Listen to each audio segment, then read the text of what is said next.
1, 2, 3. Both mics. 1, 2, 3. 1, 2, 3.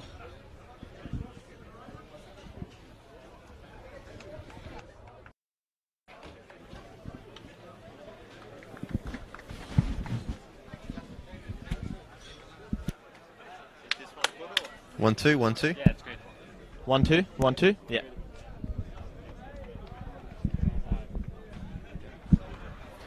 Well, ladies and gentlemen, welcome to Kingston Heath Soccer Complex on this Friday night blockbuster. A derby of some sorts. My name is Bryce Ruthven, joined in the commentary box tonight by the encyclopedia of the NPL Victoria, Demir Koulis. Good evening, Demir. Pleasure to be here, Bryce, for this wonderful clash between Bentleigh and Oakley. Obviously, we've got a bit of a heightened view here. I must say it is a bit scary for myself, given I'm afraid of heights, but we'll see how we go. Well, we are outside tonight, not so much in the elements. You might be able to see on the live stream now. We do have a shower, as predicted, to hit Melbourne tonight, just on the verge of kickoff here. Normally, as Demir just said, we are in a commentary box here at Bentleigh, but because we've got Greek radio here tonight, we've been shafted outside next to the camera guy. But you know what? Lucky it's only 15 degrees here in Melbourne tonight. And lucky the rain isn't pouring on us at the moment as we speak, although we don't want to jinx ourselves in case it does. Yep, both teams have had their pre-chat huddle. What are you expecting from this one? Because I'm expecting quite a physical one tonight, to me. Yeah, it's obviously a hard-fought encounter whenever these two teams play. There's obviously quite a strong rivalry that exists between them, given that they're both Greek back clubs in the southeast with proud history. So I think it'll be a fiercely fought affair, with Oakley obviously on the high from last week's win against Heidelberg. And that's going to be the thing tonight. Can Oakley back up their defeat last Friday night against Heidelberg, one of the favourites for the 2019 title, as we see Tom Matthews clear his lines early in the match. Oakley trying to assert themselves from the very get-go here. Oakley. The wet adds to a little bit of things here, as we see Tyson Holmes give away an early foul on Joey Guest. Yeah, and in terms of team sheets, Bentleigh almost unchanged from last week. Ryan Scott starting in goals. The back four is Crooks, Webster, Yankovic, Jacob Alexander. In midfield, they have Tyson Holmes and George Lamberdorides. Velibor Mitrovic plays as a 10 with Brody Taylor and Arnold True in support. And Matt Fertel, the lone striker. So Valentino Uel, the new Western United signing, is not in the starting 11 tonight. Now, very surprising too, because before the match I did see our fellow assistant coach for Western United, Johnny Hutchinson, in the crowd, so maybe coming to see his new acquisition that they have signed during the week, which is good news for him and a great advocate for the NPL. Let's have a look at the Oakley Canons lineup tonight. Tommy Matthews, the captain, at number 2. Tabsanzioglu, number 3. Nick Apofano, number 7. Ryan Pachkowski, number 8. Joey Gass, number 10. Harry White starting again for the second week in a row, number 16. John Honos, the keeper. Goran Zoric, number 19. Green in 20. Matt Fascini, number 23. And Luke Pavlu in 41. On the bench, Wade Decker, Hayden Miller, Damachi, Brian, and number 99, Milos Luic on the bench again this weekend, Demir. Yeah, not surprising given that Harry White did everything that he needed to do to reclaim a starting berth this week with a goal and also a hand in the Joe Guest's eventual winner. And we must say, as always, the pitch here at Kingston Heath looking in fantastic condition. It's like a bowling green. You can't really look for better pitches here in the NPL. Yeah, and over the years, we're now into Season 5 of the NPL, and when it comes to a great playing surface advocate, John Anastasiadis has been right up there. I remember one game in the inaugural season of the NPL in 2014 where he lambasted Hoskin Reserve in an away clash against Pascoval. It's just been not good enough for the standard that Victorian football was trying to achieve at the time. And it's good to see that over the years, the relationships between councils and clubs have gotten a whole lot better, and as a result, we've seen pitches improve. Now, just an interesting thing just to bring up here at the start of the match as Lambrides plays the ball in. Looking for the left-hand channel here. Can just find Alexander, who's just come back from a trial with the Brisbane Roar a few weeks back. Valentino Uel, the new signing for Western United, has moved over to the Greens from Adelaide. Actually isn't even on the team sheet tonight, so not even on the bench or the starting 11 to me. Well, I mean, if you're Western United, how much football do you want him playing between now and the start of pre-season training, which you'd assume would be in July? See a chance for the Greens early. Fascini chests it back to Honos. sort of June, July. So it's a bit like quite a similar situation in the NBA with Anthony Davis, who will be a free agent in the off season. How much playing time do you want a player who is coming to your club playing over the course of the remainder of the NPL season, because you don't want anything to go wrong particularly from an injury standpoint? Yeah, absolutely. He has proved himself as an attacking threat in the NPL Victoria since making the move over from Adelaide. As we see Mitrovic on the ball in the middle of the park, finding Exidius on the right-hand side. Just looking to get forward. You mentioned John Hudson being in the crowd tonight, and I would imagine one of the reasons why he's in the crowd tonight is to scout further NPL players that might be able to make that step up into the A-League. Of course, Western United, I always think it is quite difficult for any newly formed teams to come into a competition as an outsider, given that you're competing against 10 other clubs that are established, that have established playing rosters and starting from scratch. So I think there's a lot of value to be found in the NPL, and we've seen that over the course of this A-League season with the emergence of the likes of Matt Miller, Dylan Wenzel-Halls, Jordan Murray, Kane Shepherd and Elvis Campsoba. I think a lot more A-League coaches will be casting their eyes wide across the NPL this campaign, whether it's in Victoria or in other states, to scout players. And it has turned into a breeding ground in the past couple of years. Even on show here tonight on your Facebook or YouTube live stream, plenty of players with either A-League or overseas or even National Youth League experience. So we're definitely in for a tight contest, as one of those boys, Matt Thurtell, is on the edge of the box, has a shot, goes with the left foot, but just puts it to the right-hand side for a goal kick. A cheap turnover there from the Canons, almost resulting in an early goal for the Greens. Yeah, Matt Thurtell, good start to the campaign for him. He's got a few goals under his belt so far. I wanted to grab your opinion on Matt Thurtell, because Queenslander, of course, he moved to Victoria alongside the likes of Troy Ruthwen and also Chris Lucas back in 2015, and he's really established himself as one of the best players outside the A-League. I understand his record in Queensland was as good as a goal every game. How do you see him? Is he A-League level? I know he's had a few long-term knee injuries that have probably curtailed his development over the years. Well, from being a former centre-back up in the NPL Queensland that had to mark him, he does give you nightmares, but he is a proven goal scorer, and that's why he did make the move south here. He was on the books of Brisbane Roar's youth team and has had a couple of trials in the past, but a couple of niggling knee injuries, a couple of ACLs has set him back, but he's always been one of those players that has bounced back and gets back to goal-scoring form pretty quickly. Yeah, and let's remember that during that period that he was at the Brisbane Roar in the youth team, in the seniors, you did have Bessard Brusha, who wasn't going to get dropped easily, was he? Ball comes out to the left-hand side here. Fashini does well to turn it over. Happy to play it up the line to Harry White. Keeps his starting spot for the second week in a row. Can only find Tyson Holmes. Yeah, one change you've seen from Oakley, which was first conducted last week, was moving Matthew Fashini to right back. He did play the opening 5 games of the season in central midfield, but I think Chris Taylor sees him as a more competent option at right back, because I know Hamish Miller didn't have the best start to the campaign.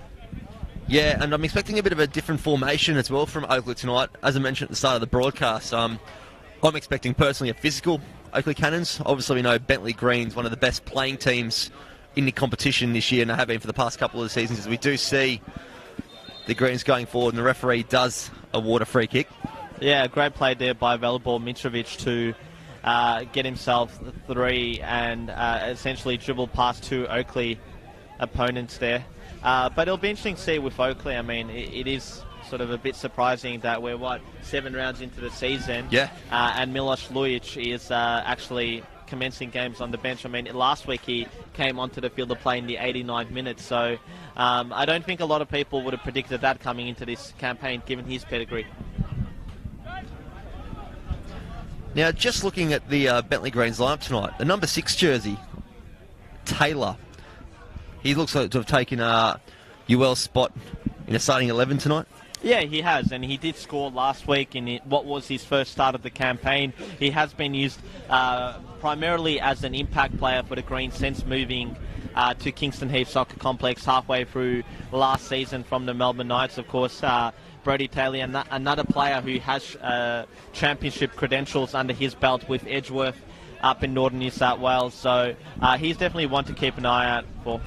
As you see, Tom Matthews look for the searching ball.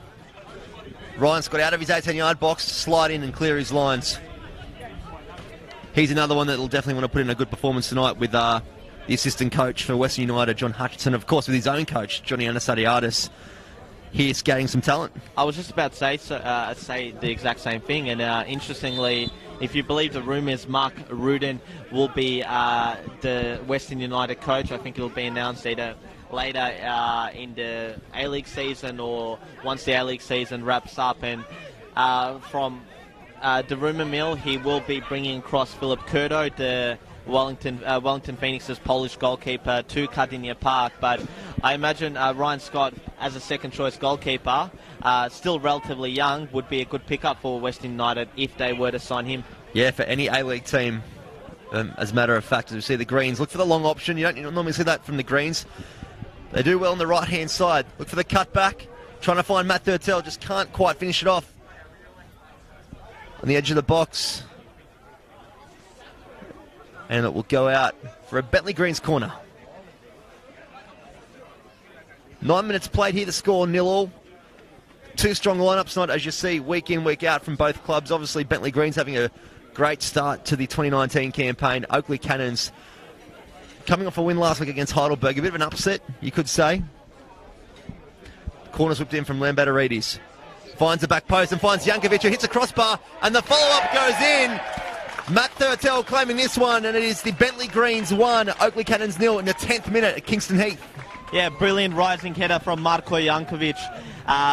Unlucky not to score himself, but Matt Thurtell was there to hammer home the rebound and give Bentleigh Greens the perfect start. Yeah, towering presence in the back line and also going forward too for the Greens. Jankovic did well, hit the crossbar, and Matt Thurtell on the scraps, as he's known for, floating around that 6-yard box and puts his side 1-0 up. The game to chase now for Oakley Cannons. Not the start they would have liked, particularly for Chris Taylor's men.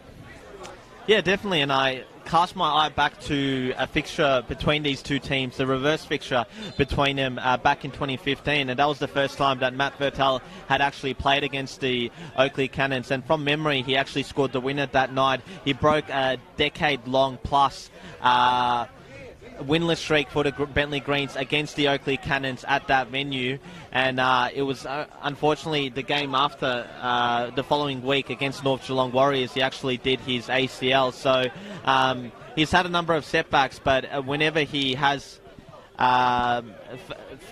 suffered them, he has come back quite strongly, and we've seen further proof of that tonight with another goal. Yep, just adds to his tally for the 2019 campaign as Jack Webster just takes a bit of a rough touch there, but does well to clean it out. Still on the right-hand side finds Exidius, who finds Lambatarides, who finds Thurtell on the run. Tavzanzioglu does well to clean it up. And we'll put it out for a Greens throw-in.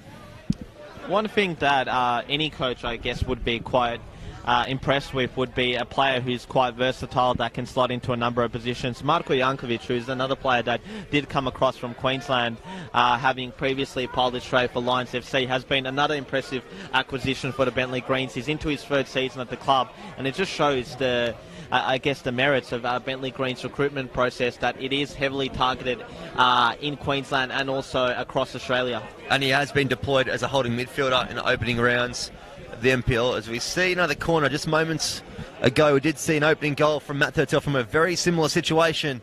Can the Greens find it back in that here as the ball's whipped into the back post? Finds Jankovic again, but just puts down to the left-hand side. Yeah, almost a carbon copy without the aerial ability there for Marko Jankovic, because he definitely rose highest there.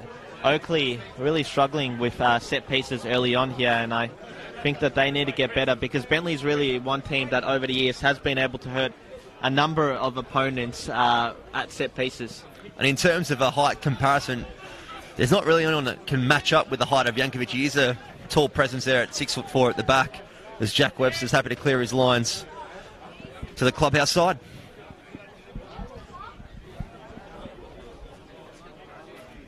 Fashini finds Guess on the short option. Looking to play it out. Does well to turn Holmes. Has some space. If he can unleash, he can have a hit here. And it just sprays it to the right-hand side. Not too far away there, Demir.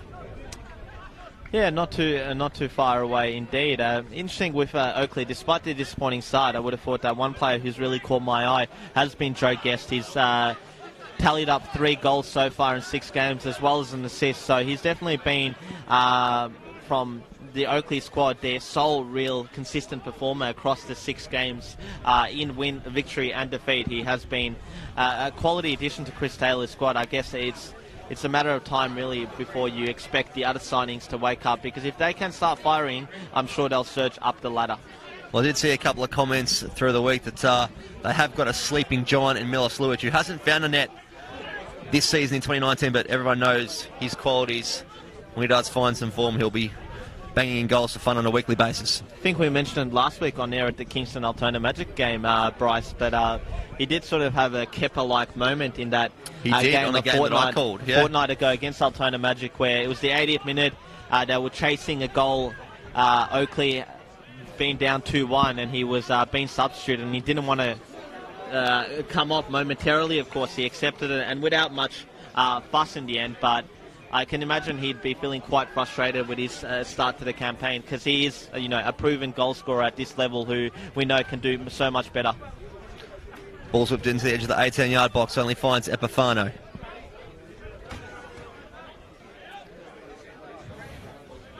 Taylor on the ball. Happy to play it back to Jankovic, who looks for that switch. It's a known play from the Bentleigh Greens, but this time just can't quite find Sue.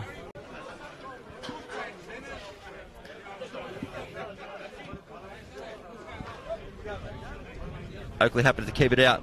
Matthews will spread it wide to Fashini, who's got a bit of space on the right-hand side here. Gets the pass back. Finds Joey Guest. And Fashini continues the run, finds some space in the top right pocket. Just can't find his man on the cutback. And Tyson Holmes with acres of space in the middle of the park. And I'm not sure if you've noticed it, Bryce, but if you look behind Ryan's squad, it seems like he's got a fan club with a banner reading out Scotty Scumbags. Well, look, you take any fans you can get, can't you, in the NPL Victoria? Maybe a couple of his mates from down the range just come for a Friday night trip. Quite possibly, of course. Ryan's squad quite popular at his junior club, his first senior club as well, Monbulk Sock Club, who quite a respected football institute down in the Rangers. I believe they're in State 3. And of course State 2, I think they're in this year. Okay, I think they did get promoted, that's right. And they've got a fantastic facility up there. And as far as I know, his older brother, too, is the captain of the club. So the Scott name definitely doing wonderful things over the years at Monbulk Rangers. By the way, last week was the first week of the State League season. I understand you also had your first game on Sunday. Can you tell us how you went? Yeah, we actually came up against my old club and gave them an 8-0 touch-up. Well, I shouldn't say touch-up, but it was a good result for my boys. Obviously, coaching a new team this year out in the Latrobe Valley, Churchill United, so you can see a few boys on the live stream watching that, so shout out to those boys. But, yeah, the Latrobe Valley Soccer League, obviously not on the level of the state leagues, but definitely a competitive league. And, look, I think I've put together a competitive side out there, so hopefully we can do well in 2019. How'd your side go last week to me? I did play in the reserves, and fair to say we didn't have the best of games. We did suffer a 4-0 defeat. Seniors drew 2-2, which I know that they were quite disappointed with, given that they had a lead, but unfortunately went down a man, and it was always going to be tough to hang on to that lead. But it'll be interesting to see how we fare up tomorrow, because we do have... As you see, Taylor caught in the ball and turns over to Joey Guest, who's got Epifano on his left-hand side. If he can slot him in, he goes himself. Just gets taken a little bit wider and whips the ball across.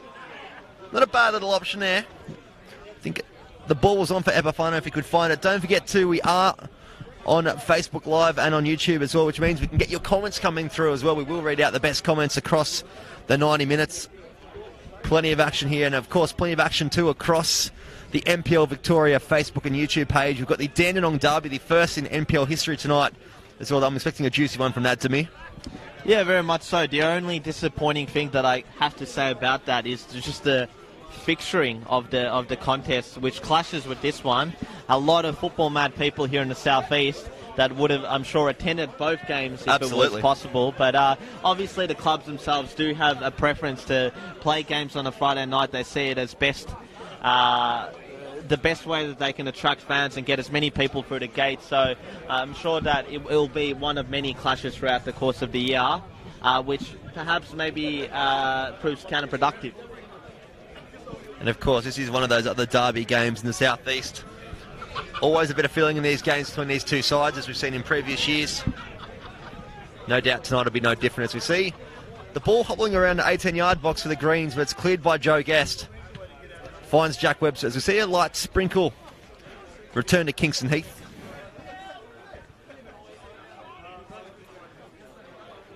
Epifano just locking his man and turning it in. Finds Pachkowski.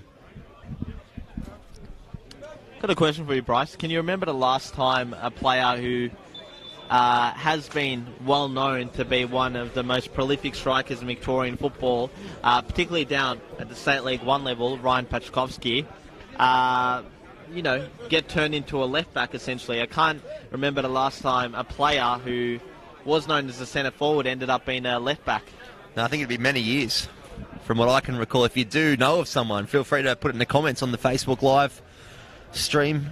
You see Joe Guest go down the edge of the 18-yard box. Not happy with the decision. The referee does wave it away. I must say, it did look like a foul to me, and just wondering, referee Alex Escura, what his positioning was like there, because he did appear to be a bit behind play.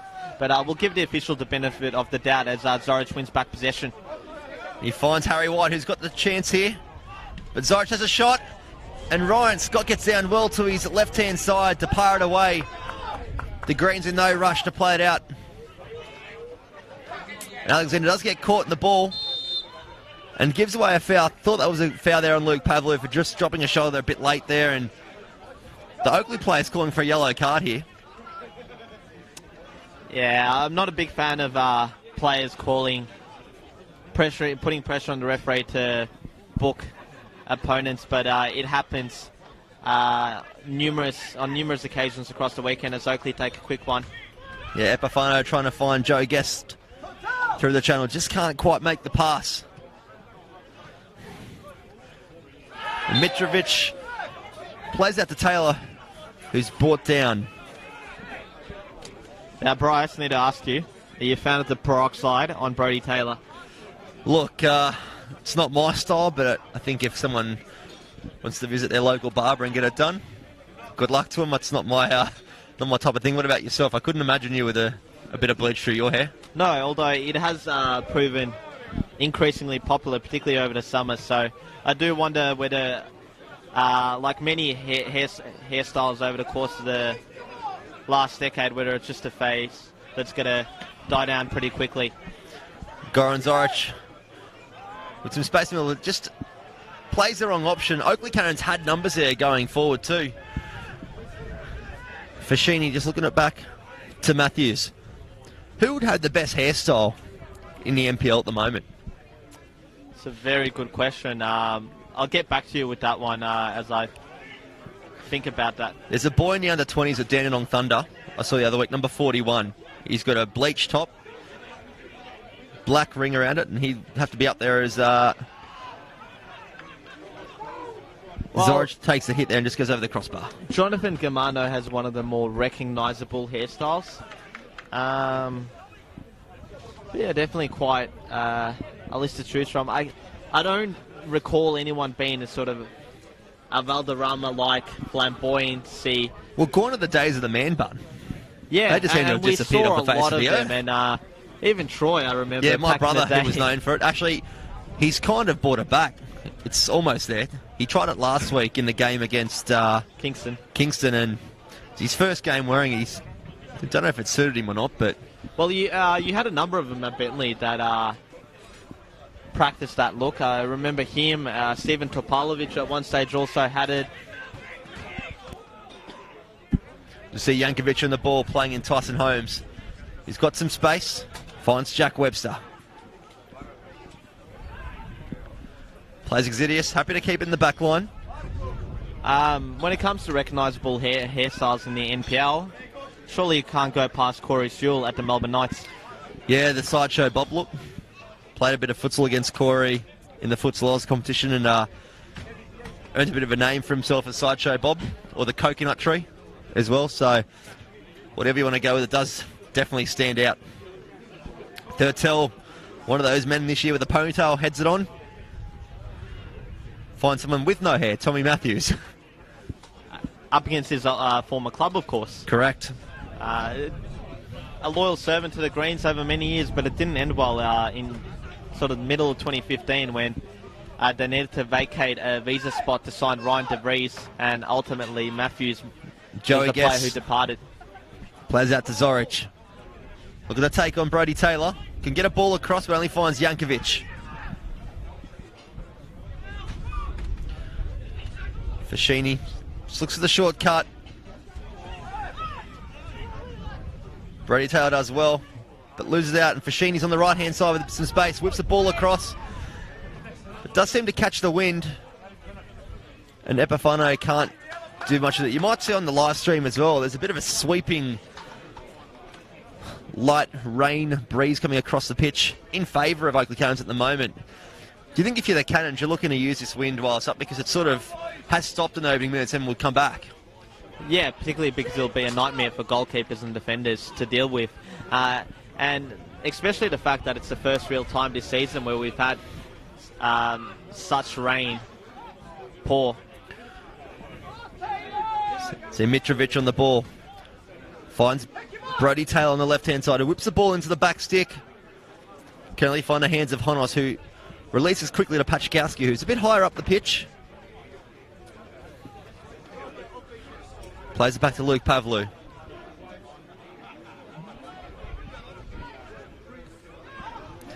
Not much doing here for the Oakley Canons at the moment. Does give the Greens a chance to reset. This is not what you want. You don't want these cheap turnovers, especially against a team like the Bentleigh Greens, because everyone knows their attacking qualities, even starting from this far back of the pitch. Did mention Tommy Matthews playing against his former club. Ryan Pachkovsky, another one, especially given the fact that he did score extra time winner for the Greens in, when was it, 2016 against Green Gully. As we see Holmes on the ball. Finds Mitrovic in the middle. Lamberderidis spent his teenage years at Oakley. I actually think he was given his first team debut by John Anastasiadis. And of course, Milos Lujic on the Oakley bench commenced his senior career at Bentleigh Greens as a 15-year-old back in 2006. Just had that little bit of extra spice to a local derby contest here at Kingston Heath. Let's see Holmes turn the ball over. Oakley's got some space. They slowed the ball down a bit.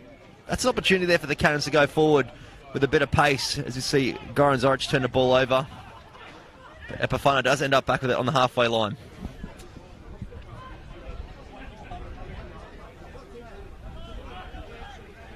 Pavlou just holding off the Bentleigh Greens player in the middle.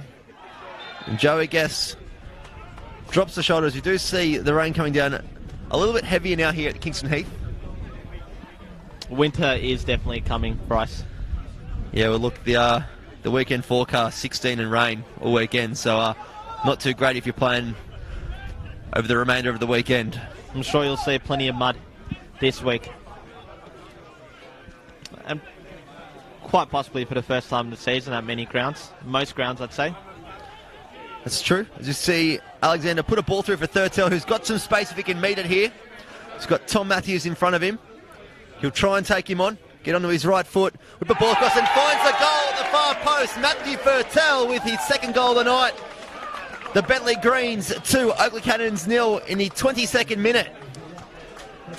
Fantastic finish from Matt Thurtell, who grabs his second of the game there, but you've got to credit the lead-up play there by Jacob Alexander, who did so well to win back possession and play a well-weighted ball to Thurtell, who latched onto it, pounced on some indecisiveness from John Honos, who couldn't fully commit to coming out, and ultimately took his defenders on for a ride before latching the ball into the bottom of the net for a second. And channeling another well-known Melbourne striker in Archie Thompson, just riding the corner flag and riding this rain shower that is coming in here at Kingston Heath Complex to a 2-0 lead. It's coming for us now, Bryce. It is. As I did mention, we're not in the commentary box tonight. We're outside in the scaffolding with the camera because of Greek radio taking up the commentary box. Well, to be fair, whoever decided to move back this scaffold up against the club pavilion was an absolute legend because we would have been drenched. Look, if you're a player playing on a surface like this, it probably just speeds up the game a bit for you. I know the Greens wouldn't mind this rain hanging around to speed up the ball for him. So he taps that into the Oakleigh. Finding Epifano, who finds Pavlu. Plays Pachkowski, who receives the ball back. Just takes a bit of a heavy touch. Of course, keep your comments coming through on the Facebook live stream or, of course, YouTube. We'll read the best comments out over the course of 90 minutes. Probably a good night to be watching the live stream instead of being at Kingston Heath. If you are at home, probably a smart option because the rain is teeming down at the moment. There's a slight breeze as well. As Brady Taylor tries to bring the ball down, just can't quite control it. We'll see Taylor slide in again. Finds Epifano, who looks at the long option, but only finds the feet of Jankovic. Epifano.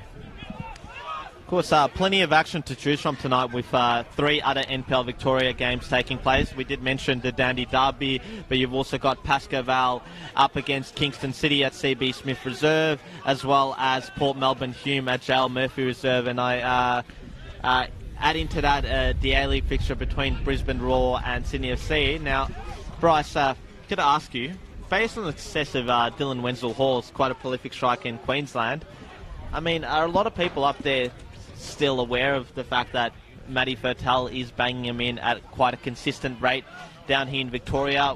What many, I guess, would accept to be, higher standard. And do you think that there should be A-League focus being placed on Matt Fertel, particularly up from Brisbane, because it is his hometown club. He did spend his youth team career there, and also, the signing of Wenzel-Hall and his success has generated a lot of buzz in Queensland, so I'm sure they'd like to replicate that with another local boy being on their books, would they not? Yeah, and look, there's no shortage of eyes watching the live streams week to week, I can assure you of that. Obviously, someone that's highlighted that as well is a player that has returned back to Brisbane Olympic in Chris Lucas, a former Bentleigh Green striker alongside Thurtell. But I think the one thing that would hinder Thurtell at his age at the moment, as we see him on the ball here, we're going to play the ball through to Sue.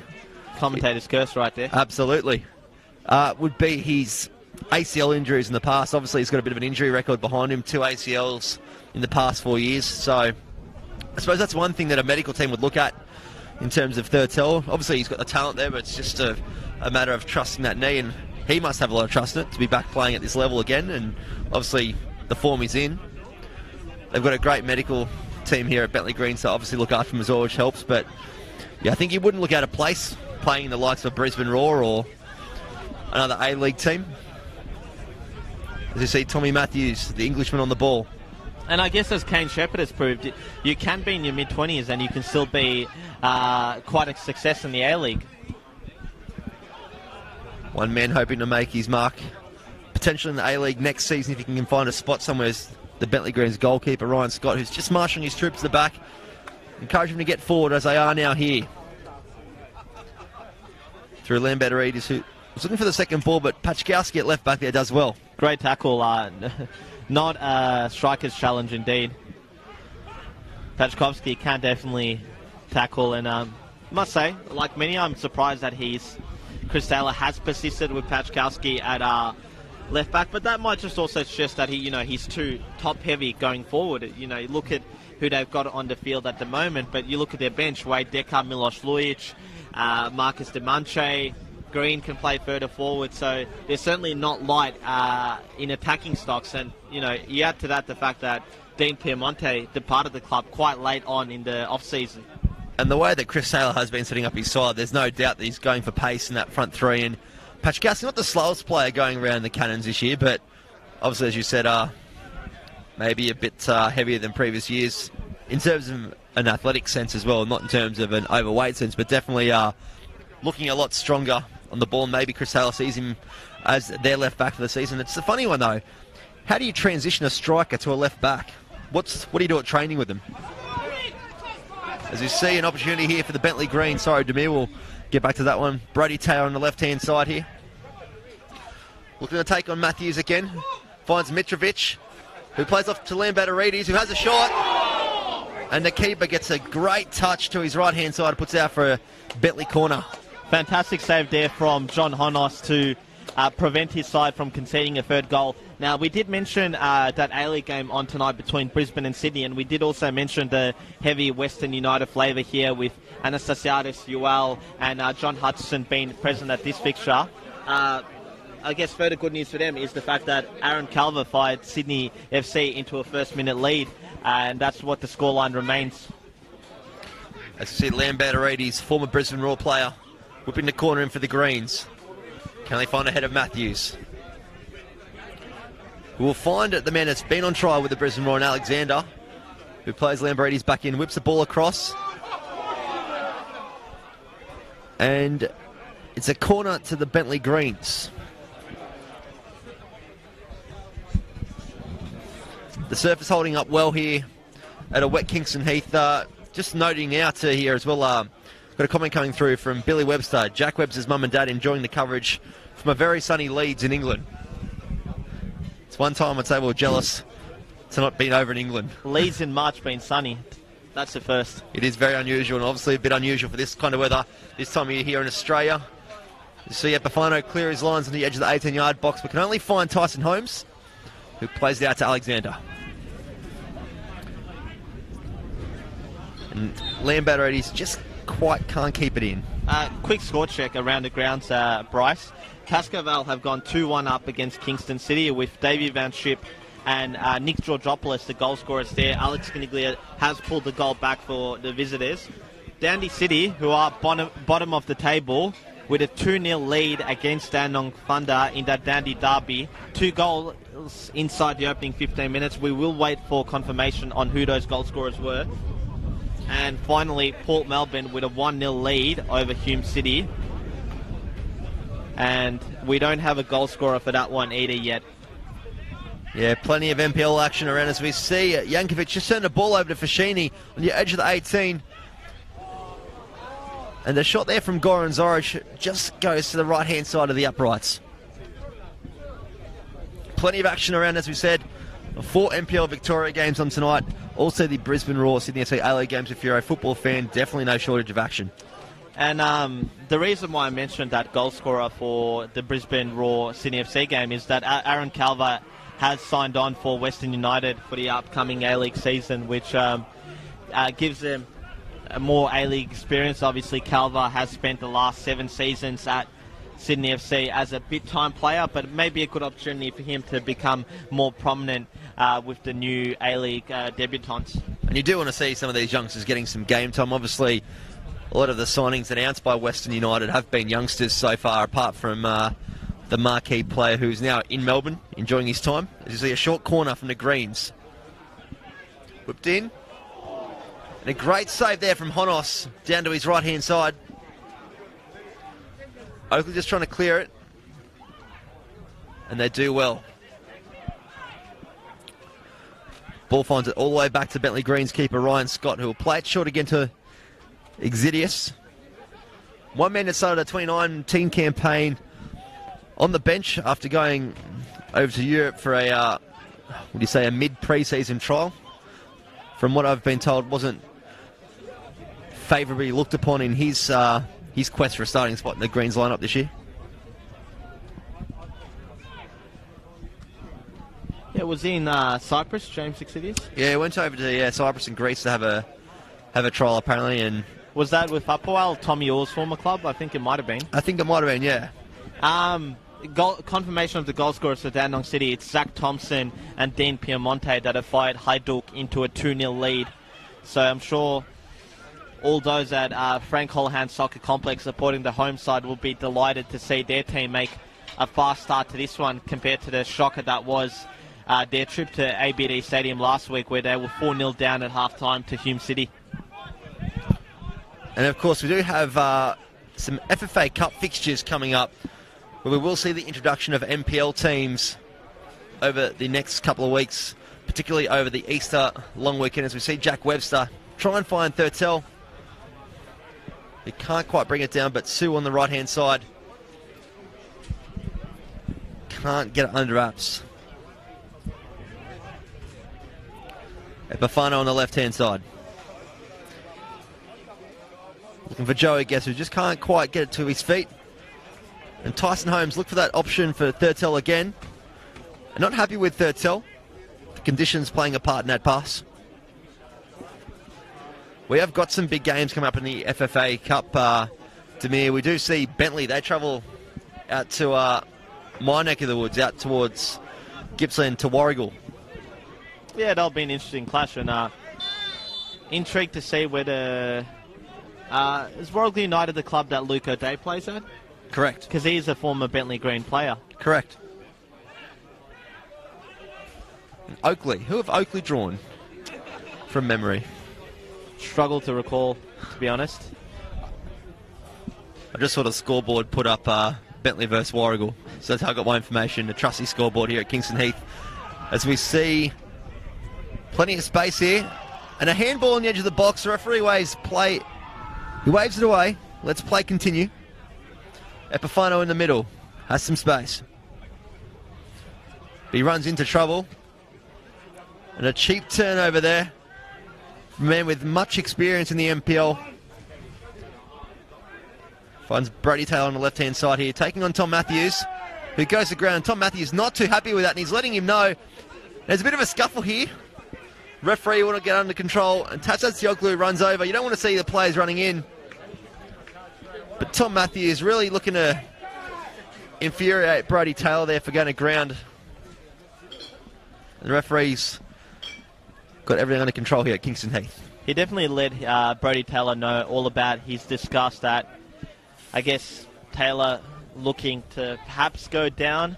It'll be interesting to see how Alex Escura deals with this. I think a yellow card each will be the correct outcome, but we've seen plenty of those types of scuffles across the opening 6 rounds of the NPL, as Escura actually gives them both a stern talking to. So, you know, I guess a lot of you would be quite accepting of that decision, and also complimentary of Escura's approach. I do think that sometimes you do run the risk of, when you don't card a player in that instance, of being perceived by the players to be too lenient, and potentially them looking to get one back by perhaps testing the referee's nerve.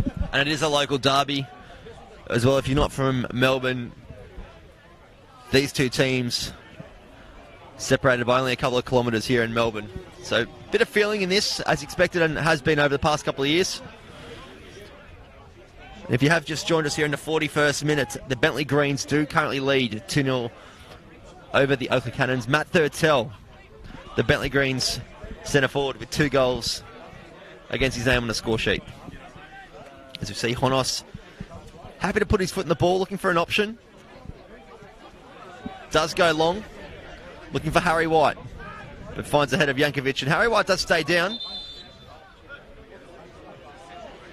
holding his elbow and looking for a free kick, but the referee shows concern for his welfare, but that's about it. Now, you did mention last week at that Kingston Altona game of Ryan Love and Troy Ruffin being close friends, roommates, up against each other. I think the same can be said for Marko Jankovic and Luke Pavlu, because from memory they did come down to Victoria at the same time from Lions FC. Yep, and as far as I know, still living together as well. So there is a few of those situations around the NPL Victoria. It's a strange one. It is, but I guess if you're coming from interstate, it's good to have a few familiar faces around. So you see Sue on the right-hand side. Throws in a couple of step-overs. Loses out to Pachkowski, who fakes go long but goes short to Epifano in the middle of the park. Now, you did introduce me as the encyclopedia of NPL Victoria football. Correct. I will ask you a question. I don't think you will know it, but I'll give you a try anyway. What is so remarkable about Arnold Suev, the Bentleigh Greens German import? Look, I don't know too much about him, so I think you might have to help me out here, Demi. Well, I guess he'd be potentially the first player in Victorian top flight football, potentially in Australian football, to be born in Kazakhstan. Oh, right. Well, there you go. As you see, Joey Guest. Goran Zoric goes to the ground. Jankovic pulls him down and will earn himself a yellow card. The green skipper not happy with that call. Do you think Jankovic won the ball there? Because I did see him get a fair chunk of the ball. It's really. And they look to play it quick through Tom Matthews, who only finds Ryan Scott, and the Bentleigh Greens fans let him know. Well, I can guarantee you, had Matthews ultimately put the ball into the back of the net, there would have been a lot of frustrations and protestations from the Oakley players, who would have felt like a quick free kick was being. And this is the thing too, Demir, there was no whistle shown by the referee, so it would have been a very interesting situation as we see Joe Guest line up. Epifano there as well. I've been told he is a bit of a dead ball specialist, Joe Guest, so we have heard this, and this is a perfect opportunity to see it here. Looks to just whip it into the back post. And Ryan Scott comes out to claim it well, and not happy there.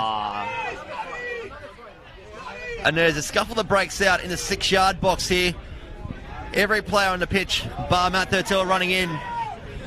Tensions are high in the first half here, as we saw moments ago with Brodie Taylor and Tom Matthews. Questions, Bryce, but from our vantage point, was that really as bad as it seemed? Because I think Patrikovsky was entitled to go for the ball, and really he didn't have much of an option but to make contact with Ryan Scott, and I don't think it was intentional. I think it was just the course of play. Contact was ultimately inevitable. He did try his best to pull out, but caught his man. Well, we do have access to the replay here on the live stream, Demir, and I've just watched it back while you were chatting, and it was a very soft decision, but probably the right one from the referee, just to let things simmer down a little bit. There is a bit of tension here. The Greens are up 2-0. It is a local derby.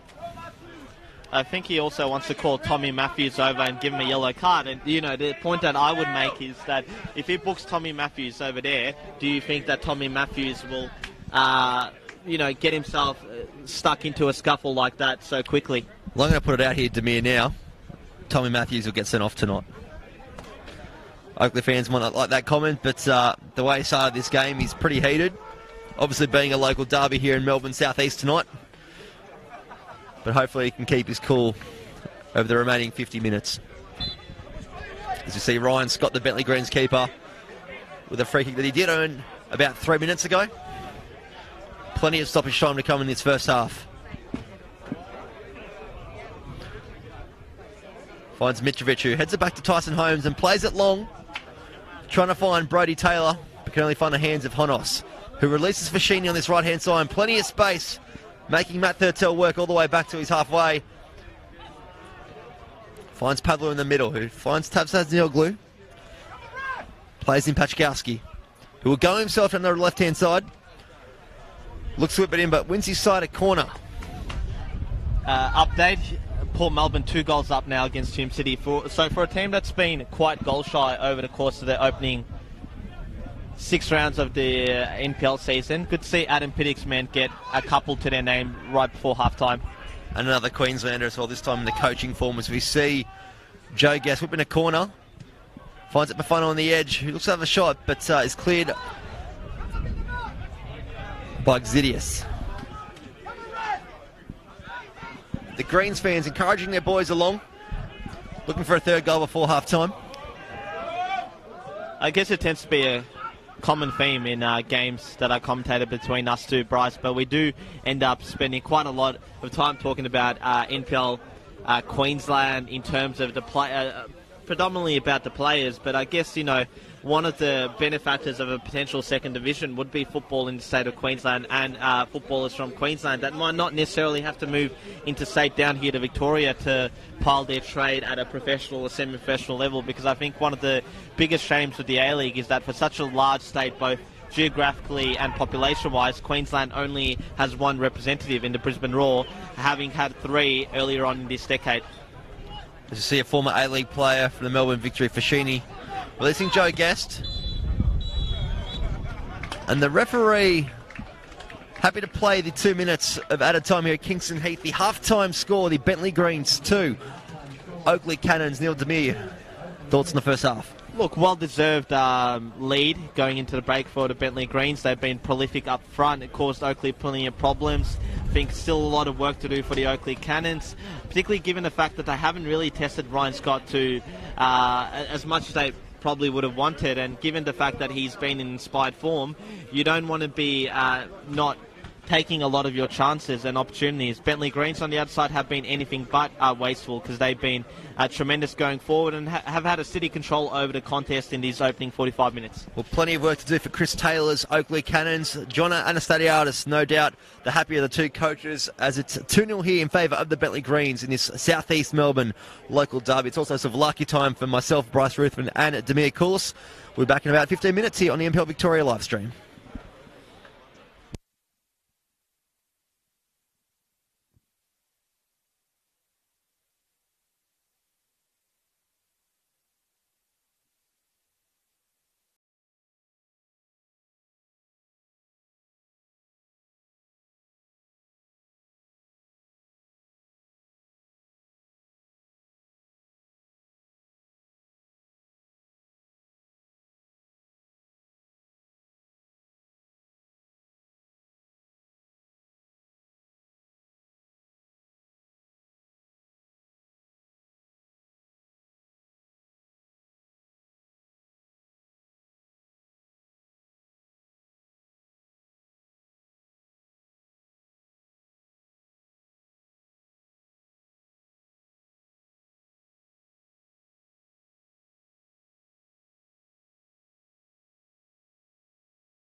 Welcome back to Kingston Heath Soccer Complex in the southeast of Melbourne.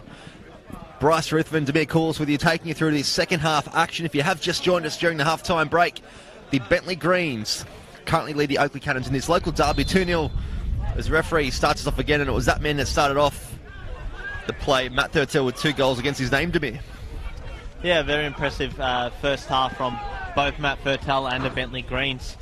Dominant, controlled much of the play, and Oakley haven't been able to get any momentum into their game that you might have expected after such a morale-boosting win last week over Heidelberg United, but it's back to their bad old ways seemingly. And one interesting observation I did make in during half-time was with the Oakley substitutes warming up, Milos Lujic was not one of them. So, you know, one possible explanation was that he was coming straight on, but even then I always assumed that substitutes spend much of the half-time break, if not all of it, having a bit of a kick around to keep themselves warm. Is it time to start, maybe a rumour, maybe not a rumour, but that he's out of favour with one of his, I suppose, favoured coaches in the past years, Chris Taylor?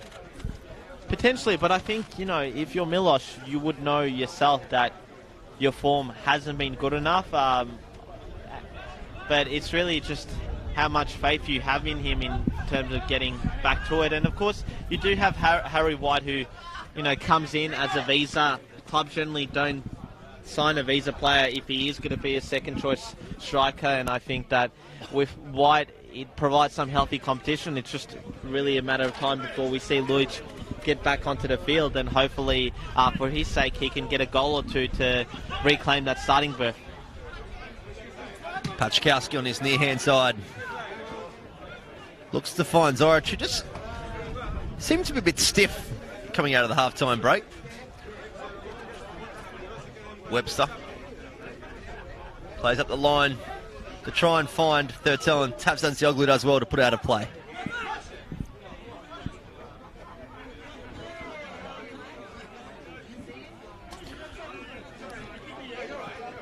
Exidius looking for options, finds Lambertaridis, who finds the German in Sue, as Demir pointed out in the first half, born in Kazakhstan. Yeah, and for those of you that don't know, there is a large German population that dates back to the pre-World War II era that lives in Kazakhstan, although I guess a lot of them were moved in the aftermath of World War II to Central Asia, as Bentleigh have a chance there. As you see, Epifano here on a quick counter. Gets forward to find Goran Zoric, who plays it out to the right-hand side. Looks for Fashini, who's getting high up the pitch, but just can't quite get it under wraps. It does come out with a throw-in. I think a lot of people, Demir, I'd be naive in saying that would know Kazakhstan by one certain film in years gone by. Well, their football team is improving. They did beat Scotland 3-0 last week in a Euro 2020 qualifier. Sorry to all the Scotland fans listening in. So the ball on the right-hand side. Just turning it over there. Fashini trying to force it. It's on the ball again. Plays it short to Joey Guess, who's coming a little bit deeper to get in the ball. And looks to put through Harry White. Just quite can't find him on the mark. As you see Exidius here with plenty of room to move coming forward. Not too much pressure from the Oakley Canons. Continues his run. Two comes in, but happy to play it back to Mitrovic.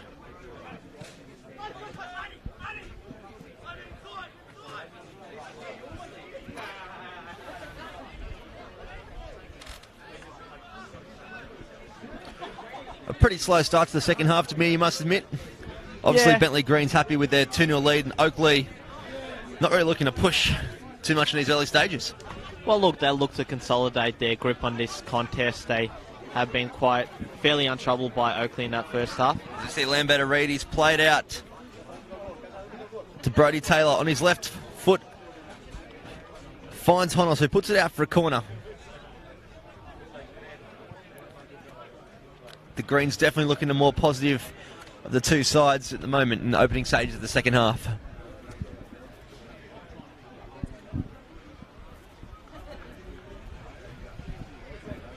Lambertarides in the corner. Whips it in. Finds the back stick. And the header Webster. And Honos does well to pick it out at the top left-hand corner. From our vantage point, that looks goal-bound to me. It did, and Honos had a bit of a heart-in-mouth moment with that previous shot by Brodie Taylor, because for a second it looked to have been fumbling into the back of the net before. Thankfully for his sake and for Oakley's sake, it harmlessly went out for a corner, which they'd ultimately no damage ensued from that one. And that was the 6th quarter of the night for the Greens, so definitely getting plenty of options going forward. They have, of course, scored already of Matt Thurtell. Floating on a 6-yard box. The header from Yankovic hit the crossbar, fell at the feet of Matata, who put it in for an early goal for the Greens. So Luke Pavlou just trying to play it forward. And we've got an Oakley player down, also a Bentleigh Greens player down. I think it's Brodie Taylor. It does look to be Brodie Taylor. He's holding his ankle at the moment. They're a bit light on the bench because Crooks, someone who I mistakenly had in the starting 11 earlier on, is out tonight. We have mentioned Ual, of course, Josh Baresi. So the bench does include a couple of teenagers in the Gerondaros brothers, as well as Charlie Fry and Josh Meeker. Yep. And to be fair, the Greens tonight, they haven't looked out of sorts, missing 2 of their key players in the newly signed Western United player, Valentino Uel and Josh Baresi. Yeah, second week that they've been without Baresi, but the positive thing for them is if you're John Anastasiadis, you do have the likes of Brodie Taylor, Velibor Mitrovic, Arnold Suev, that give you plenty of depth going forward, supporting your main goal-scoring threat, that is Matt Thurtell. As you do see Brodie Taylor just hobbling off with the physio for the Bentleigh Greens. As we see Epifano as well on the ball with a free kick. About 35 yards out on the right-hand side. Tries to find the back post. Finds Matthews, who's got to be careful because of the yellow card there. He pulled out at the last second. I was going to say, you did predict Matthews to be sent off at the completion of this 90, so it'll be interesting to see whether your prediction does prove true. I mean, I guess halftime did come at a good time for both teams and also the referee, because he was definitely heating up towards the end of that 45 with a couple of scuffles. As we see Thurtell and Tavsansioglu going for the ball. But the latter picks up the pieces of his defensive work there. Fashini playing at right back again tonight. Just look at the composure side. One of the more experienced players in the Oakley Canons lineup tonight. Yeah, I think with Fashini and Pablo in midfield, Oakley really struggled to penetrate. And a turnover there from Tavsansioglu through the middle. And Thurtell with a bit of freedom in the middle, and Mitrovic has just overrun that pass. It was the wrong option from Suev to go to Thurtell, because Mitrovic was making an excellent run when he was still onside, and it's a shame to see that it wasn't rewarded, because he did well to win the ball as Brodie Taylor looks to be hobbling off, and his night is done. Yeah, we will see a substitution here. No doubt the next stoppage. See Alexander playing in Thurtell, who's just hovering that left-hand roll at the moment. And this will give the opportunity for the Bentleigh Greens to make that substitution.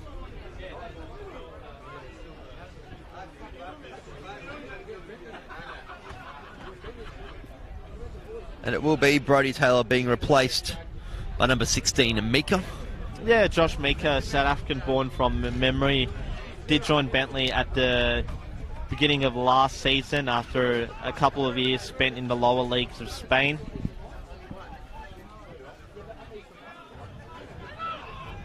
Now, if you're watching this on the live stream or through YouTube on Facebook as well, get your comments coming through. If you haven't braved the elements like myself and Demir, let us know your thoughts on the game. Let us know your final score predictions as we see Exidius here winning a foul. The referee waved play on, but the linesman, probably the right call there to call it back, as it wasn't too much of an advantage for the Bentleigh Greens.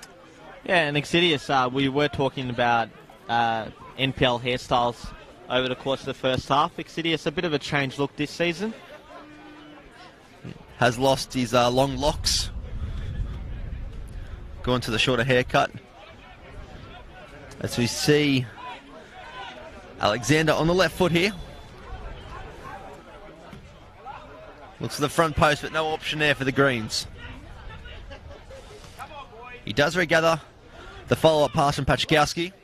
And Luke Pavler's on the side here with a bit of room to move. And it puts the ball out.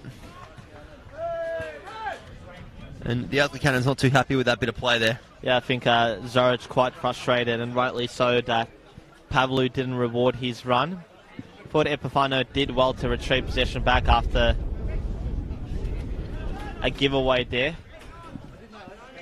Yeah, no doubt it's going to be a tough slog the second half for the Oakley Canons, up against the wind. Bit of rain around too, and cheap turnovers like that aren't going to help. As we see Mitrovic going forward, one-on-one with Tommy Matthews, who does well to stop Mitrovic getting a shot off. Pachkowski plays in Epifano. He plays in Pavlu, happy to keep it short, work the triangles. It's a turnover by Epifano. And Tabzan Selglu tucks in Luke Pavlu, who holds it up, looking for an option but can't find it, but does draw the attention of the referee and wins his side of foul, courtesy of George Lambatarides.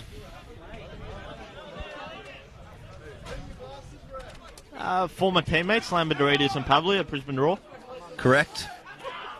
Of course, Pavlu did get himself a couple of A-League games under his belt in the 2014-15 A-League season from memory. At a time when quite a few Brisbane Roar players from the youth team were making appearances for the senior team. I seem to recall Abraham Yango, Patrick Theodore, even might have been a bit earlier, but Jai Ingham got himself his maiden A-League appearance at Brisbane Roar. As the ball's played wide to the German and Sue. They'll take on Pachkowski. And will win his side a corner, their 7th of the night. The first goal for the Bentleigh Greens did come through Thurtell off a corner. They'll be hoping to add to the scoreboard here. Yeah, and Lambatarides has been a good delivery of the ball so far this campaign. He's been another solid acquisition from the Greens. He is based in the southeast, but obviously spent the last 3 seasons at Green Gully. The ball's spin by Lambatarides on his left foot to the back stick. And Honos does well to collect it. Some of the Oakley players asking for the attention of the referee, but he waves play on.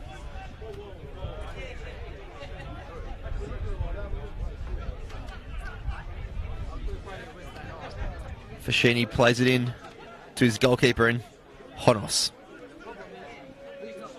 Now, one thing I will mention to you is that unless the substitute goalkeeper is sitting down on the bench and not warming up with his fellow teammates, Oakley have 4 subs warming up. And I did mention that we didn't see Luiz in the halftime warm-up with his fellow substitutes. So, is he maybe carrying an injury that we don't know about? Potentially, but if there's any Oakley fans out there, maybe let us know if you've got some news from the inner sanctum. Okay, they've got 3 players warming up, because I think the 4th one that I originally saw was actually a Bentleigh Greens player in the same coloured bib as his Oakley counterpart. Of course, there is plenty of action tonight in the NPL Victoria. 3 other games going on here, including the Dandenong Derby. As Joey Guest goes to the back stick, finds Harry White, but can only find the hands of Ryan Scott. Yeah, ultimately just didn't have enough power on that. I think a better option would have been to try and tee it up for his teammate there, who was probably in a more advantageous position to try and test Scott. And Demir, we've got 2 massive games tomorrow in the NPL Victoria. At 3:15 at Avenger Park, we've got Avondale taking on the Melbourne Knights. As we see a foul on Lambatarides, and that's Tom Matthews. Matthews. As predicted, Demir, Tom Matthews, 2nd yellow card, earns the red ticket and an early shower here at Kingston Heath. As I said in the first half, he had to watch the way he was playing tonight, and he's cost his side a man down on the park. It's one of those things where really you get a cheap yellow card in the first half, or the Santor arguing back to the referee and can always come back to bite you. You sort of have to play with a foot on the brake, really. And Matthews just went into that tackle, second best, and caught his man. And at the end, Alex Ascura didn't have too much option but to send him off. It's really disappointing for Oakley because it probably kills any chance of a Canons comeback. And of course, the former Bentleigh Greens player himself from years back, copping it from the Greens fan on the side of the tunnel here. As you see, the free kick whipped in by Alexander.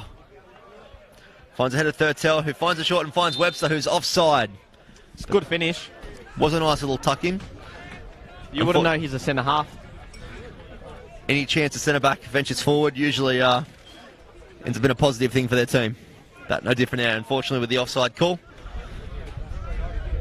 It'll be interesting to see what happens here with Chris Talisman. Does he change formation? Because from early signs, there's not too much of a change. He's happy to play. Okay, and a correction, I think Lujic is warming up with his teammates, so that would dispel any rumours of that not taking place.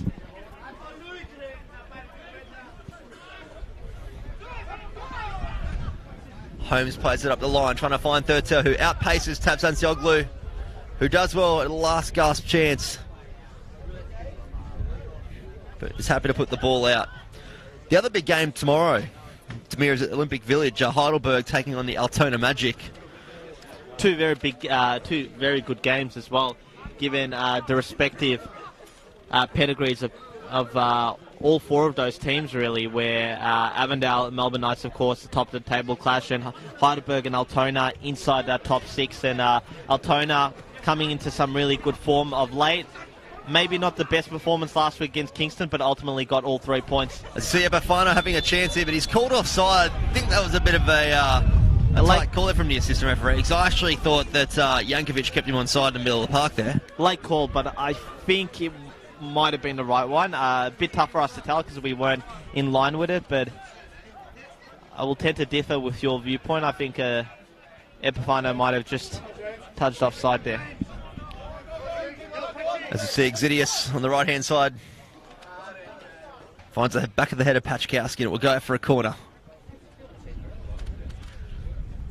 Look, Heidelberg tomorrow, they'll be raring to go to get back in the park. Obviously, being upset away from home last week in a jacket which was reserved by Oakley Canons here, going down to the Canons in what was an upset. We've got to admit that. Much of an upset in terms of early results in the opening rounds. Tyson Holmes on the edge of the 18. Looks across, claiming for a handball. Referee ignores it. And Joey Guest goes down. Cannons happy to play it forward here nice and early. Luke Pavlid just goes back to Pachkowski. And a quick free kick really comes to nothing for the Cannons there, because you'd have thought maybe there was an opportunity to launch a breakaway, but it wasn't to be the case. And when you're down a man, really counters and also set pieces are the moments that you look to pounce. And the Cannons on the edge of the 18-yard box here, just trying to make things work for them, get themselves back into the game. And really, the quick free kick, they didn't have the numbers forward as well. So if you're Chris Taylor, you're pulling your hair out, because the boys in blue can really be a bit smarter here with 10 men. We do see it many times where teams with 11 having that one-man advantage, really looking out of sorts sometimes, and having that 10-man, playing a man under sometimes can work in your favour in terms of structure. You see Pachkowski get the turnover, who has a bit of space on the left-hand side here, lets it run out, does win inside the throw-in.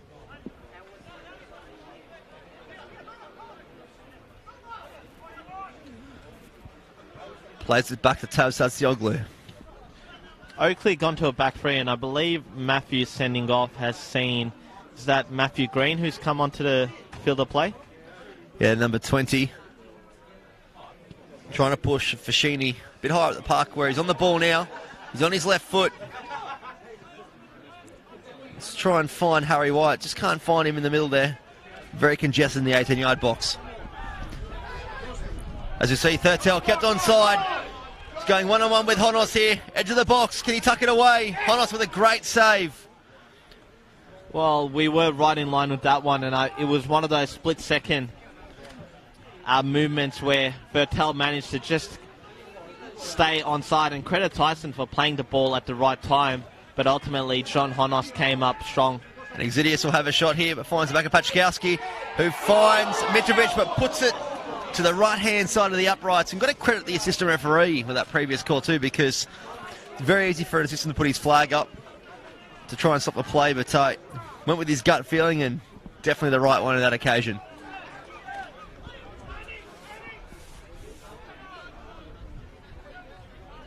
Don't forget, we are live streaming on the NPL Victoria Facebook and YouTube channels. Get your comments coming through.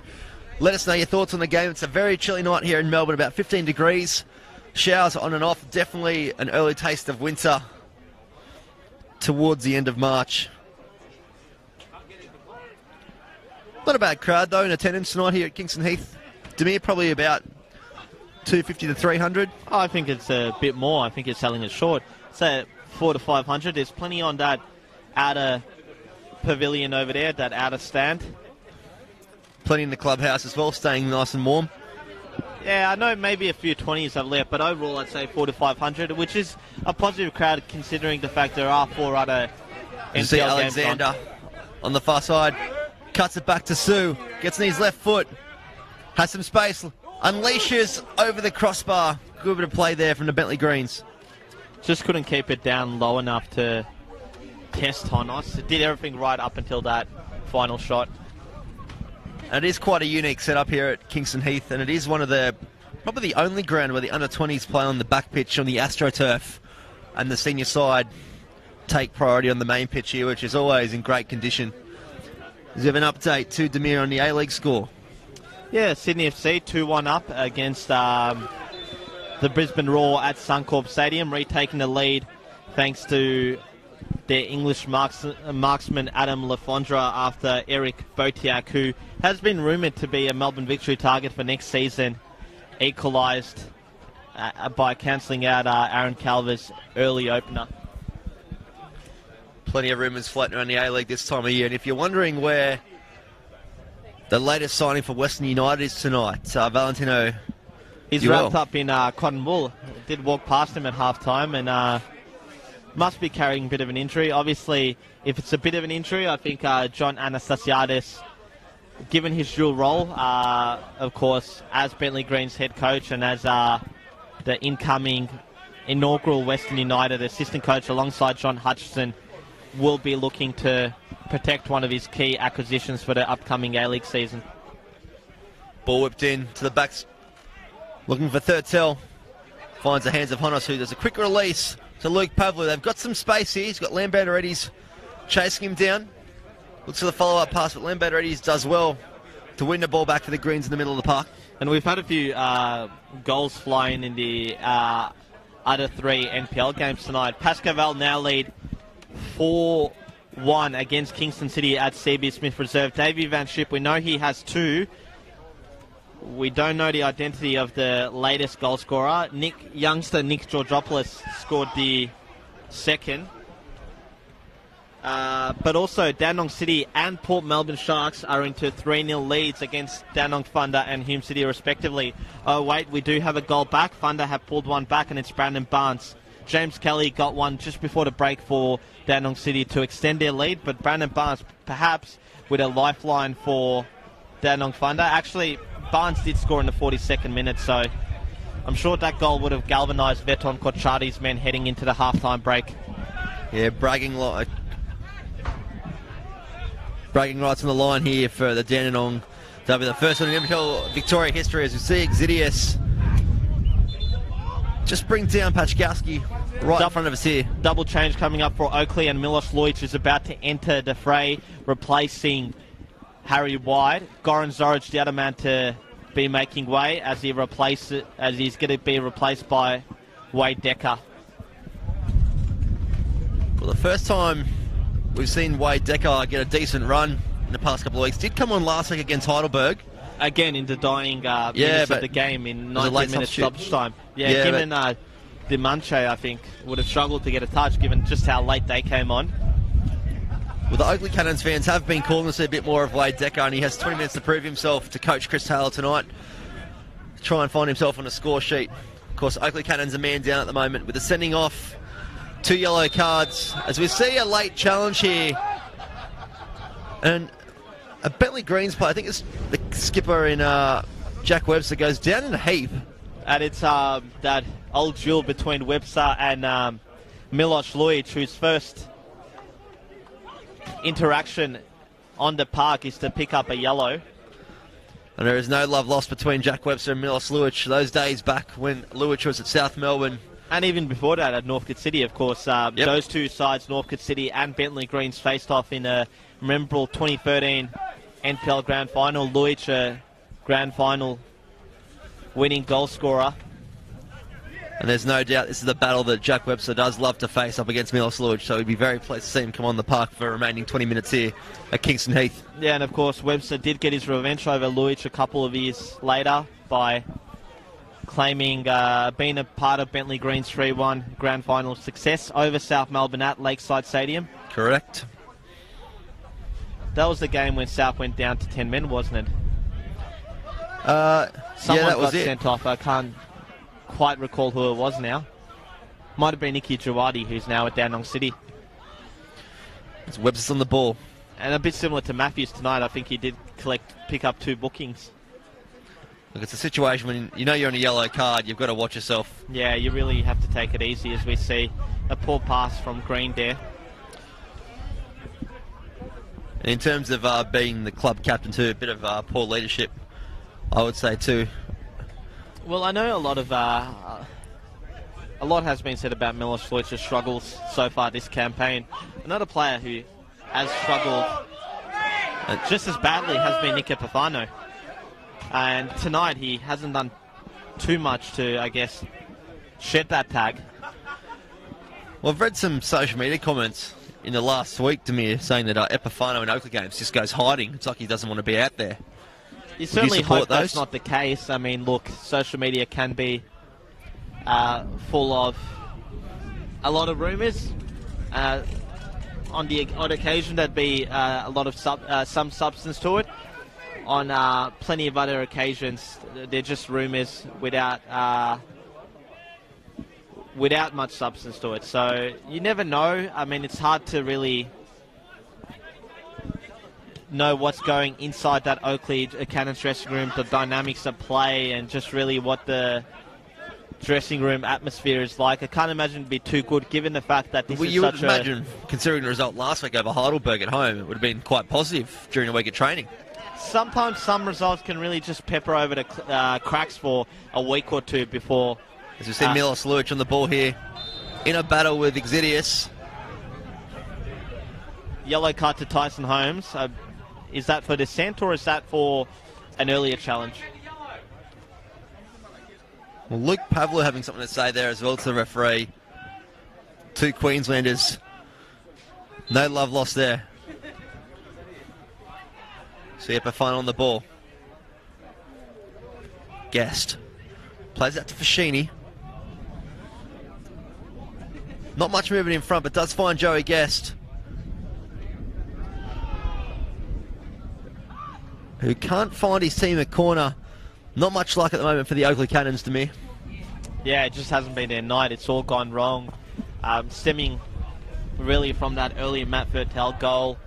Vertel, of course, with the ease that he was able to get a second, and then Oakley's hopes of a comeback really crushed by that sending off to Tom Matthews.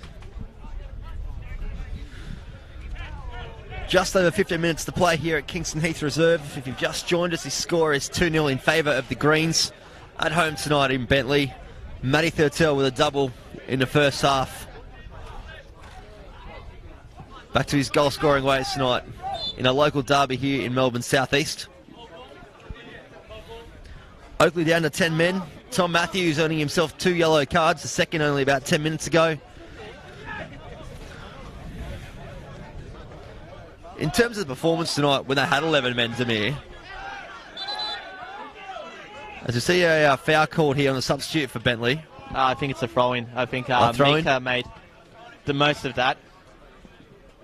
got a few dirty looks from Epifano and Pavlou, who didn't think there was really too much in that, and I tend to agree with the two. Fertel's just gone down. Fertel's gone down, holding his ankle. His ankle this time. You'd hope it's not his knee. No, it looks to be his ankle, and I think he's just landed awkwardly, and this isn't good news for the Bentleigh Greens, because we did mention just how good he is when he is injury-free. But I guess those injury struggles for Fertel continue, and he looks to be in a fair bit of pain here as the physio's been called on. And he is a man that has had injuries in the previous years, more notably with his knee, ACL injuries, going through 2 reconstructions. Does seem to be in quite a bit of pain here. And he's punching the ground. Slamming the ground, that's not a good sign for a striker of his quality. And the thing that's, I guess, most frustrating for him is how innocuous it was. I think it was just a bad landing onto the surface between his leg concern and... from both sides too. Yeah, and Paskovsky, of course, a former teammate of his that knows him quite well, knows his injury past as well, and Santiago, an ultimate pro as well. A few concerned looks as well from the sidelines with John Nianu, and you won't be able to see it through the live manager. stream because of the tunnel blocking it, but he has pulled himself off the pitch. Hopefully not too bad for the scorer of a double tonight in the first half, Matthew Fertel. It's not good news for the Bentleigh Greens, because we have mentioned that already they are missing Baresi and Ual in attack, and in addition to Matthew Crooks. Well, they are going to replace Matt Fertel here. It's going to be Charlie Fryer that comes on a centre-back. It's going to be a bit of a defensive change. Yeah, maybe John Anastasiadis looking to tighten up the ship and hold the result here at Kingston Heath. As you see Joe Guest coming forward. He's got Pachkowski out here on the left-hand side, but finds it Bafano in the middle, who ignores Matthew Fascini. Finds Joey Guest again, who slots in Wade Decker, just can't quite make the pass. Tyson Holmes happy to go back for the Greens, but a very tight pass for Ryan Scott. Milos Lujic running him down, but Scotty's done well there. Score update at Frank Holohan Soccer Complex. We did mention Dandenong Thunder was 3-0 down. You see Mitrovic just chasing. Sorry there, Demir. In the 40th minute against Dandenong City, they pulled another goal back. So the deficit now is just that sole goal, 3-2. Awaiting confirmation for the goal scorer. Brandon Barnes did get there first.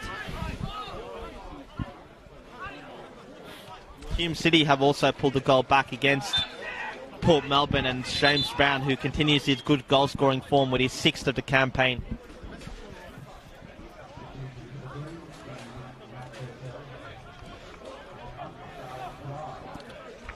Just over 10 minutes remaining here at Kingston Heath. And for those of you keeping tabs in the A-League, Sydney FC ran out 3-1 winners over Brisbane Roar at Suncorp Stadium, with Sam de Jong scoring the 3rd goal. So good to see the Dutchman back in action after quite a few months out through injury. Yeah, not many weeks left in the Hyundai A-League. Closing the gap on Perth Glory on the top of the ladder there to remain in 2nd spot. Plenty of action left this weekend too around Melbourne. We've got 3 other games at the moment and 2 big games tomorrow.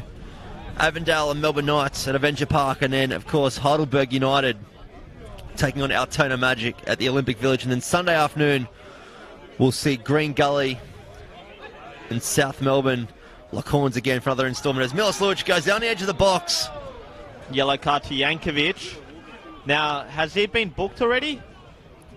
I think he has. That is his 2nd yellow card, and he'll be sent off as well. We are now down to 10 men apiece. Marko Jankovic sent off in the 79th minute here at Kingston Heath. Yeah, just too heavy-handed in his approach with Milos Lujic.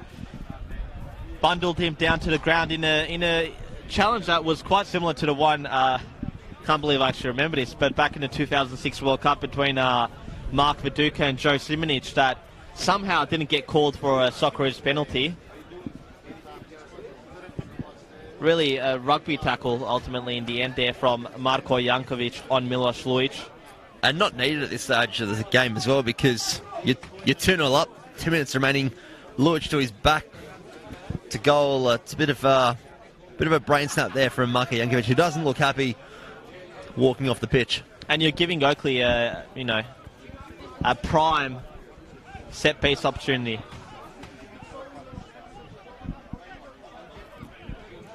Good to see a bit of positivity on the sideline too from a Bentleigh Greens fan, telling Marko to keep his chin up.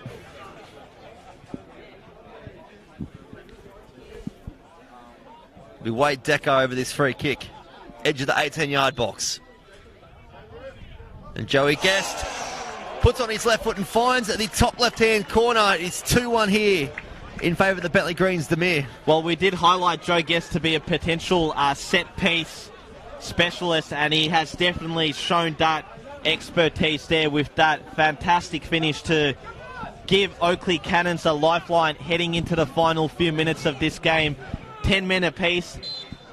It'll really be a point earned out of nothing really for the Oakley Canons, but sometimes when you're down at the lower echelons of the ladder, you need that bit of luck, and Oakley Canons, I'm sure, will set up a frantic finish here at Kingston Heath Soccer Complex with that goal. And they sold me well because I was convinced it was Wade Decker putting it on his right foot, but we do have a tight game on our hands here with 10 minutes remaining plus stoppage time as well. Plenty of that on the way. As the Bentleigh bench calling for a foul on Alexander.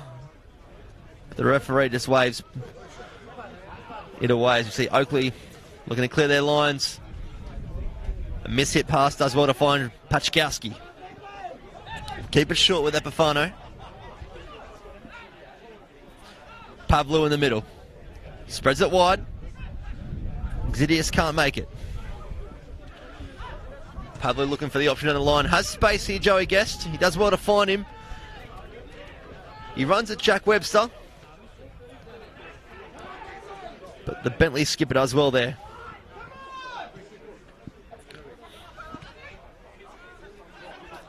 Pachkowski. And Tabzan having to clear it.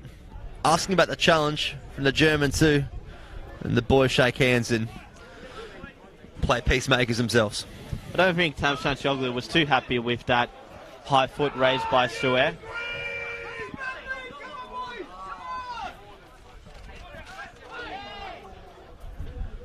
And it's good to see Demir, one of Bentleigh's more well-known, you could even say famous supporters here with the mullet from FFA Cup history. For the camera guy, if we can get a shot when we get a chance, we'll point him out to you. Good to see the mullet still going strong. That's 4 years of FFA Cup growth right next to the tunnel.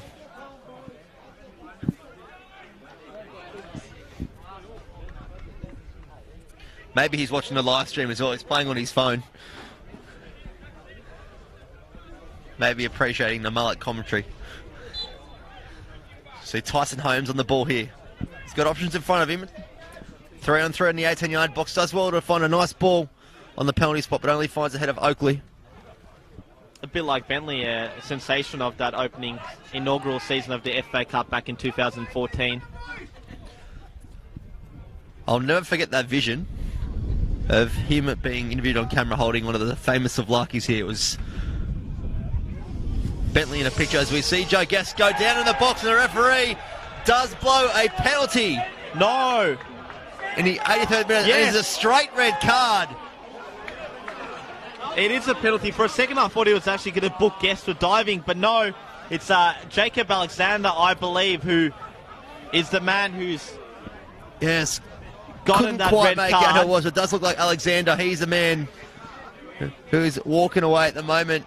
And I've just seen the replay on the live stream, and he's gone down. It was definitely a penalty. And well, out of nothing, Oakley have managed to put themselves in a position to potentially get a point out of this game when they went 2-0 down, when Matthews got sent off, even 10 minutes ago, 5 minutes ago, before Guest equalised, that you wouldn't have seen this coming. Well, this is what you get in a local derby here in Melbourne Southeast. But Milos Lujic still has to step up and tuck it away, and in between him is Ryan Scott, one of the most in-form and best goalkeepers in the league. So, a marksman down on form up against one of the best goalkeepers in the league in form.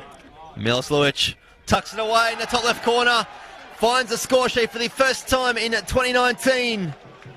Lets the Bentleigh fans know that he's back at Kingston Heath, a ground that he has done well at in the past. And locks the scores at 2 apiece here with less than 5 minutes remaining plus stoppage time. Demir. He's back and he gives Aki Jonas, the Oakley Canons general manager, a big bear hug in the celebrations there.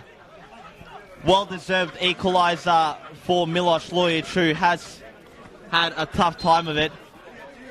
Well, as you mentioned, Demir, this scoreline tool is something out of nothing for the Oakley Canons. They were down and out only 10 minutes ago and down a man. Now Bentleigh down 2 men. John Anastasiadis pacing the sideline now, wondering what could have been. But the game's not over yet. This is definitely for the taking for the Oakley Canons. It would be the most unlikeliest of victories for the Oakley Canons if they can get one more goal here. Lujic goes down, but Wade Decker here in front of goals, 1-on-1 with Scott. And Ryan Scott pulls off a magnificent save in the 86th minute to keep the Bentleigh Greens at 2-2. Big save from Ryan Scott there to deny Wade Decker, who must be kicking himself there because he was 1-on-1 with the goalkeeper, and that just proves why Ryan Scott is one of the best in the league when he comes up with such clutch saves like that. But Bentleigh still aren't out of trouble here as Lujic has the ball. On the right-hand side, looking for options. He's got Joey Guest coming close, but decides to whip it in. Finds Jack Webster, who's happy to just put it out of danger. Luke Pavlou in the middle. Finds Pachkowski, who whips it out. Finds Epifano. Oakley happy to keep it up with a one-man advantage now. 10 minutes ago, we were saying Bentleigh with a one-man advantage, but Fashini whips the ball in. It's corner and kick. wins his side a corner. Less than 3 minutes remaining of normal time, plus stoppage time as well. Plenty of that on the way, as predicted. Couple of melees, three red cards. Who would have thought, Demir? 3 red cards. Currently 9 versus 10 in favour of the Oakley Canons in the number stakes on the pitch.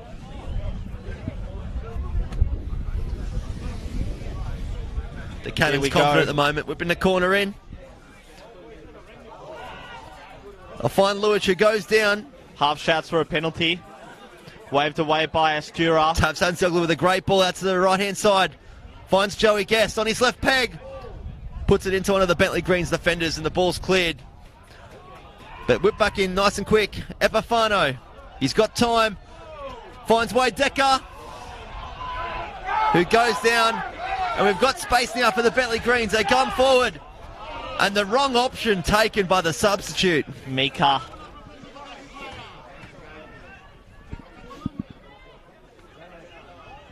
Not a good chance here as Decker. That's a foul. And a foul here for the Oakley Canons. Hold on to your hats, folks, because we have got one hell of a finish coming up here with minutes remaining at Kingston Heath. No word of a lie. 10 minutes ago, Demir, we were talking in a completely different tone because the game was, we thought, wrapped up. It was end up. But I know Oakley have had a tough start to the campaign, well documented, but what a signing Joe Guest has been. And he whips the ball in, tries to find Lujic. And Ryan Scott does well to come out, and Pachkowski wins his side a corner. I think a bit of a rough call there, and the Bentleigh defenders agree. But he is there to take a corner now. Ryan Scott just hobbling a bit, copped a bit of a knock from Pachkowski in the clearance there. Decker with plenty of chances off the bench. 2-3 good opportunities to get a winner here in the last few minutes. Joey gets for the corner. Tavsansioglu just couldn't quite find his man there. And it's another tremendous delivery from Joe Guest, who has been world-class from the set-piece opportunities tonight, whether it was that free kick that he did score or just his deliveries have been tremendous. Tyson Holmes turns the ball over there. Wade Decker doing well as a substitute. And now, if they can get the ball to Velibor Mitrovic out wide, he is free as a... Epifano plays in Wade Decker. Got space to move here on the edge of the 18. Whips the ball across the face. Finds Joey Guest. He can't quite get it under wraps. It was good work there by Mitrovic to win back possession, but just didn't have the line of vision there to Bentleigh Greens attacker to locate Mitrovic in the last attack that Bentleigh had, because had he located him, he would have been a good chance to go one-on-one v Honos. And Jack Webster goes down trying to win a foul. The referee ignores it. Tyson Holmes with some space here. Luke Pavlou can't catch him. Tazan Sioglu dives in. Can't make the challenge.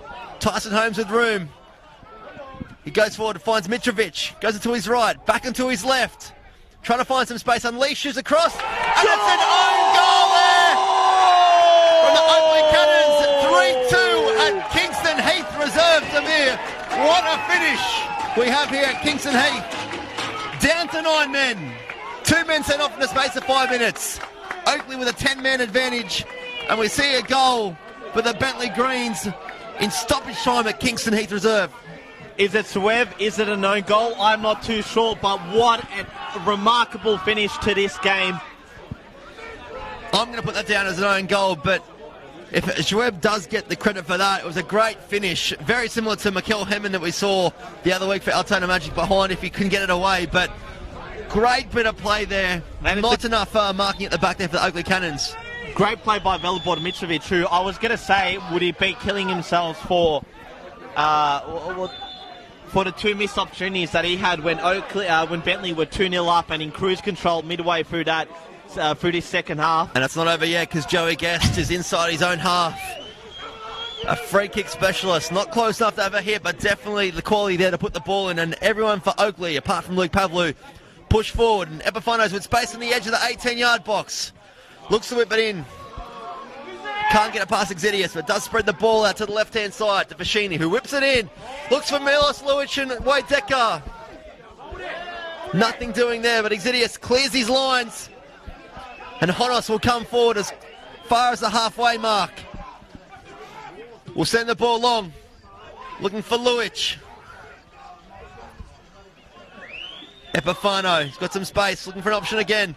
Finds Pachkowski, who whips the ball across the face of the goal. Mitrovic does well to clear it. Tyson Holmes puts a finishing touch on that. In the stoppage time now. The Greens up 3-2. This game is not over yet as the ball goes long again. But Mitrovic gets in front of his man. And they play the ball long to the substitute. Kenny at a fourth. Good defensive work there by Matthew Green. In support was Ryan Pachkovsky. Ball's played out here to Fashini. With Epifano in the middle. He's got room to move. Plays the ball in. Wade Decker can't quite find the touch. And Exidius has some space here to move. Plays in Zhu. And Tyson Holmes trucks back. That wasn't... But it was an offside call from the assistant referee. But that was really deflected into the path of... Kristen has said through the live stream, how random is this game? Can't agree more. 15 minutes ago, it was a 2-0 scoreline in favour of the Bentleigh Greens. At 2-2 and with a man advantage, Oakley had all the momentum. They had the opportunities to make it, to get a winner. Decker's the most notable. And he's on the ball here again. Looking to play a ball through, and Milos Luch goes down, looking for a free kick. Referee not interested. I actually think he had shouts for a free kick there, Demir. Not normally I'm a fan of the way that he plays, but I think he actually had shouts for a free kick as we see the ball go long. Bentleigh looking to run the clock down. They lock it in the corner. And they'll win themselves a throw-in. That should see it out, Demir. A great game here, great last 10 minutes here at Kingston Heath. Who would have thought we'd be seeing this result 15 minutes ago? Well, for a second we were, thinking that we'd gotten the most underwhelming game of the evening, but I think it's proved to be anything but. We will do a quick update of the other score lines. See the ball go long, finds ahead of Exidius. And Fashini with some space to move on the left-hand side. He's going forward. They've got numbers, the Oakley Canons. The final chance of the game for the Canons. Joey Guest can't win the header. But Pavlou does find the ball. Epifano whips it across, but only finds the feet of Tyson Holmes. The Bentleigh fans calling for the referee's whistle. Good positioning from Holmes. He's going to probably get Holmes fouled goes here. down quite easily. Joey Guest not happy with that, and I think he's got a bit of a positive case there because Holmes did go down quite soft there. I think Holmes was already off balance, and that little bit of contact from Guest just had him going down. Bit lucky to award a yellow card given his reaction. Deep into stoppage time here. Jack Webster, no doubt, will go long to try and eat the clock up. Bentleigh currently with 9 men. Oakley Canons currently with 10 men. A crazy second half here if you've just joined us. And Lambada Reid, he's the former Brisbane Roar man, happy to play it out to the left-hand side to the substitute, who goes down. And that is the full-time whistle here at Kingston Heath Reserve. What a crazy local derby we've seen here in Melbourne South East. The Bentleigh Greens take out the victory 3-2 over the Oakley Canons. Demir, crazy game. What a game, Bryce. An NPL classic if there ever was one. So many talking points from that one. 5 goals, 3 red cards, and an absolute thriller between these two teams. It could have gone either way, but Bentleigh Greens credit them and their perseverance to get their heads back up after losing that 2-goal lead. Being down to 9 men, given that Oakley had a man advantage there, themselves on 10 men, and given the fact that there would have been a lot of, I guess, psychological trauma, you could say, from that loss last year to Avondale in the semi-final. Think that they can hold their heads up high with the victory in the end there. A shame for them, given the fact that they lost Matt Fertel to an injury late on. Credit Velibor Mitrovic, who did so well with that assist for Suev's win. I'm going to give it to Suev, even if it might go down as an own goal in the end. Oakley Canons show Guess another tremendous performance. Good to see Milos Lujic get back on the score sheet. It'll do him the world of good confidence-wise, but really a game that could have gone either way. Ultimately goes to the home team, who march up into second place temporarily. They might stay there if Avondale beat the Melbourne Knights, but overall an NPL classic. And we have got plenty of other action currently going. The Dandenong derby still going with minutes remaining, plus 2 massive games on what we're calling a Super Saturday tomorrow in the NPL Victoria. Full time at CB Smith Reserve, Pascoval 4-1 victors over Kingston City.